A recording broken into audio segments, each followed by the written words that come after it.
बिस्मिल्लाहिर्रहमानिर्रहीम, अस्सलाम वालेकुम। मैं हूं नासिर नकवी आयरन के साथ। इब्तिदा रब्बुल इज़्ज़त के नाम से जिसने जान दी जहान दिया, और दरूद सलाम मोहम्मद व आले मोहम्मद पर। नाज़रीन, एक बड़ी अफसोसनाक ख़बर लेके आया हूँ। आप तक ख़बर शायद पहुँच भी गई होगी कि आमिर लियाकत हुसैन, जिनकी बहुत से हवाले थे, वो आज पुरअसरार तौर पर इस दुनिया से रुखसत हो गए, यानी अपने कमरे में मुर्दा पाए गए। हुआ क्या, कैसे हुआ, इतलात क्या हैं, इस सिलसिले में आपको आगाही दूंगा। लेकिन पहले आपसे रिक्वेस्ट वही कि INN को सब्सक्राइब करें, लाइक करें और अपनी राय का इजहार भी करें, ताकि हमारा और आपका ये राब्ता जो है मुसलसल बुनियादों पर कायम दायम रहे। आमिर लियाकत हुसैन 2 बार कौमी असम्बली के रुकन मुंतखब हुए। एक पढ़े लिखे घराने से ताल्लुक़ रखते थे। उनके दूसरे भाई इमरान लियाकत हुसैन भी हैं, वो भी अपनी मजहबी किताबों के हवाले से पहचाने जाते हैं। आमिर लियाकत हुसैन जो हैं, उनकी तहरीर और तकरीर का हवाला जो था वो बड़ा मुनफरद भी था और मजबूत भी था। लेकिन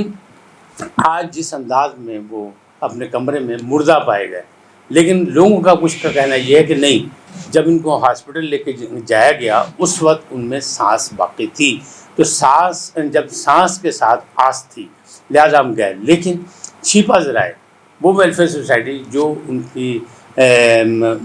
लाश को, मैं तो लाश ही कहूँगा क्योंकि वो उनका दावा है कि वो मुर्दा पाए गए हैं, तो वो जब लेके हॉस्पिटल गए तो डॉक्टर्स ने उनको कंफर्म किया कि इनकी डेथ हो चुकी है।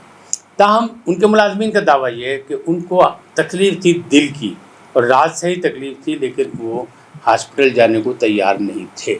वजूहत क्या थी? वजूहत सीधी सी बात है कि वो अपनी ज़िंदगी से इस वक्त मायूस थे। जो उन्होंने दुनिया में नाम कमाया और जो काम किया, उस अंदाज में तो बहुत वो मुनफरिद थे। लोग उनके बड़े चाहने वाले भी बहुत से मौजूद थे, परस्तार भी बहुत मौजूद थे, हाथों हाथ उनको लेते थे। लेकिन एक छोटा सा, वो कहते हैं इंसान गलती का पुतला है, तो जाने वाला तो चला गया, अल्लाह उसकी मंजिलें आसान करे, उसकी मग़फ़िरत करे, उसकी गलतियों कोताहियों को माफ़ करे। हम और आप तो यही दुआ कर सकते हैं। लेकिन जो उसने गलती की उसका खमियाजा तो उसे भुगतना पड़ा। बल्कि जिस अंदाज में वो मायूस हुए, घर वालों से भी दूर हुए, अपनी पहली बेगम से भी दूर हुए, अपनी बेटी जो ख़ास तौर पर रहमत होती है उस बेटी से दूर हुए, और वो बेटी रोती रही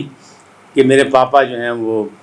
मेरी तरफ आ जाएं। लेकिन वो दूसरी शादी कर ली उन्होंने, फिर दूसरी से तीसरी शादी कर ली। अब पता ये लग रहा था, उनके ज़राए जो करीबी थे वो ये कहते चौथी शादी का भी वो सोच रहे थे। अच्छा, शादियाँ इस्लाम में तो जायज़ हैं, और वो भी बड़े इस्लामी मतलब अंदाज में बातें करते थे और लोगों को इस्लाम सिखाते थे, बड़े मुबल्लिग़ थे। तो उस हवाले से तो वो कह देंगे कि मेरी जायज़ हैं। लेकिन बात ये है कि ये भी तो हुक्म हुआ है इस्लाम में कि आप 4 शादियाँ करें, लेकिन सबके साथ बराबरी का रवैया रखें। कहाँ रवैया गलत था, कहाँ नहीं था, हम और आप उस बात के इसलिए गवाह हैं कि जो स्कैंडलाइज हुए, उनकी पहली शादी, उसके बाद जब उन्होंने उसको छोड़ा, जब बेटी की जब बातें सामने आईं, तो दिल जो था ना वो बड़ा अपना कलेजा बाहर को आ जाता था। फिर दूसरी शादी, फिर उसके हवाले से जो उसने बदतमीज़ियाँ की दूसरी बीवी ने इनके साथ, क्योंकि इनके कुछ वादे बैद होंगे और इफ़ाए अहद नहीं किया गया होगा, इसलिए वो इनके ख़िलाफ़ बहुत ज़्यादा बोली और मीडिया पे बहुत कुछ आया। फिर तीसरी बीवी उम्र में खासी छोटी थी, और वो ये कह रही थी कि मैं तो इनकी परस्तार थी और मैंने तो ख्वाहिश करके शादी की। पहले उसने कहा कि मैं सैयदज़ादी हूँ, बाद में कहा कि नहीं, मैं सैयदज़ादी नहीं हूँ। यानी सारी चीज़ें मुतनाज़ा रहीं। अफसोसनाक बात यह है कि एक पढ़ा लिखा शख्स, एक इल्म और दानिश रखने वाला शख्स, जिसके फॉलोअर भी मौजूद थे, उसको क्या हुआ, किस अंदाज में वो इस अंधेरों में गिर गया कि करीबी ज़रा ये कहते हैं कि वो आइस का नशा भी करते थे और उसके अलावा भी कोई नशा करते थे। और यही कहा जा रहा है, अभी पोस्टमार्टम रिपोर्ट नहीं आई है, बाकायदा रिपोर्ट नहीं आई सामने, क्योंकि अभी हॉस्पिटल में उनकी मैयत मौजूद है, और उसमें जो है वो अभी देखा जाएगा, बताया जाएगा फाइनल रिपोर्ट में कि हुआ क्या। लेकिन अभी तक जो है उनकी पुरअसरार मौत जो है वो बड़ी मुअम्मा बनी हुई है, इसलिए कि रात वो बड़े हशाश बशाश भी थे और अपने नौकरों से बातचीत भी कर रहे थे, गपशप भी की उन्हें। लेकिन एक नौकर का दावा है कि उन्होंने तकलीफ़ का इजहार किया कि मेरे दिल में कोई तकलीफ़ है। तो ज़ाहिर है ऐसे आदमी जो इतने मसाइल में घिरा, उसका तो दिल पर काबू में नहीं रहता, और इनका दिल तो वैसे भी काबू में नहीं था। बार बार शादियाँ की, बार बार इश्क किया, बार बार सब कुछ किया, और जो भी है। लेकिन बात सिर्फ ये है कि इनकी जो इस तरह की पुरअसरार मौत, और फिर एक वेलफेयर सोसाइटी छिपा का اس لاش کو لے کے جانا ایک نامور شخص کا، یعنی وہ رفائی ادارہ جو بے یار و مددگار کی مدد کرتا ہے، جو غریبوں کے لیے بنا ہوا ہے، جو لاوارثوں کی مدد کرتا ہے، وہ لاوارث کے انداز میں ایک نامور شخص کا، دانشور کا، پڑھے لکھے کا، ایک قومی اسمبلی کے رکن کا میت کا لے جانا جو ہے وہ بڑا تکلیف دہ ہے، میرے لیے بھی، یقیناً آپ کے لیے بھی، بلکہ پوری قوم کے لیے بھی، کیونکہ 2 بار وہ رکن اسمبلی منتخب ہوئے قومی اسمبلی کے، ایک دفعہ وہ وزیر بھی رہے وفاقی،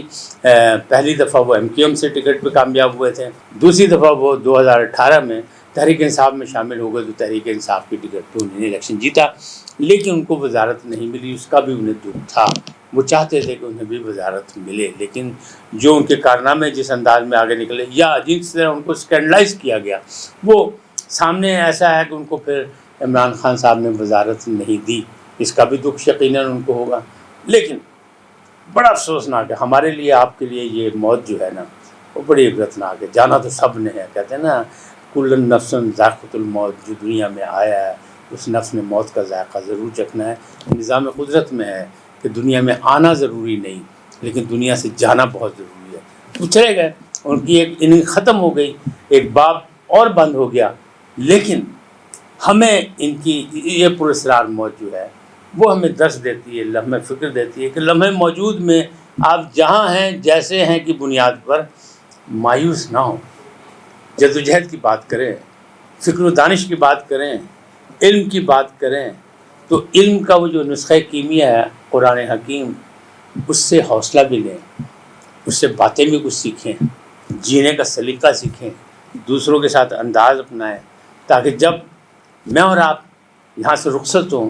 تو لوگ اچھے الفاظ میں ہمیں یاد کریں، اور یہی ہمارا سرمایہ ہوگا کہ دنیا سے جانے کے بعد بھی ہمیں یاد کیا جائے۔ ہم اور آپ ان کے لیے دعا گو ہیں کہ اللہ ان کی رنجشوں کو معاف کرے، کیونکہ انسان غلطی کا پتلا ہے، لیکن حساب کتاب میں، سوال جواب میں ضرور ہوگا، کیونکہ اللہ تعالیٰ بہترین انصاف کرنے والا ہے، اور پڑھے لکھوں سے، سمجھدار لوگوں سے زیادہ ہوگا، اس لیے کہ جو جاہل ہے، ان پڑھ ہے، اسے تو کسی چیز کا پتہ نہیں، لیکن جو سب کچھ جانتا ہے، جس نے کتابیں پڑھی ہیں، جس نے علم حاصل کیا، اس کا حساب کتاب تو پھر ہوگا۔ بہرحال عقائد دو جہاں کا وہ بڑا ماننے والا تھا، نعت خواں بہت اچھا تھا، اور غلطیاں کوتاہیاں تو انسان میں ہوتی ہیں، اللہ اس کی مغفرت کرے، معاف کرے، اسی دعا کے ساتھ کہ آئندہ ہمیں اس قسم کا کوئی بڑا سانحہ دیکھنے کو نہ ملے، اور اس کا یہ موت کا جو معمہ ہے، جو پراسرار انداز میں جس طرح یہ ہوئے، اس کا دکھ برسوں مطلب محسوس کیا جائے گا، اس لیے کہ ایک باب تھا، اینکر کی حیثیت سے، ایک مذہبی اسکالر کی حیثیت سے بھی وہ اپنی حیثیت منفرد رکھتے تھے، اور جس طرح انہوں نے مختلف نجی چینل سے پروگرام کیے، وہ بھی ان کے لیے بڑے انفرادی تھے، بلکہ لوگوں کے لیے بڑے انفرادی تھے، ان کے چاہنے والے بہت تھے، اس لیے زیادہ افسوس ہوا۔ اللہ معاف کرے ان کی غلطیوں کوتاہیوں کو۔ آپ سے جاتے جاتے ریکویسٹ کہ ہمارا اور اپنا سلسلہ قائم رکھنے کے لیے چینل کو سبسکرائب کریں، لائک کریں، اور اپنے رائے کا بھی اظہار کریں، خاص طور پہ عامر لیاقت کے حوالے سے دعائیہ کلمات کہیں، اور اللہ سے اس کی طرف سے ہم اور آپ معذرت کریں، اس لیے کہ اب تو اس کا دروازہ بند ہو گیا، اب تو وہ چلا گیا، جو بھی تھا جیسے بھی تھا، اور باقی لوگوں سے بھی کہ جن کو ان سے کوئی نفرت ہے یا تکلیف ہے یا کچھ بھی ذکر پہنچا ہے، ان سے بھی گزارش یہ ہے کہ وہ معاف کر دیں۔ اللہ آپ کو سلامت رکھے، اللہ نے کے بعد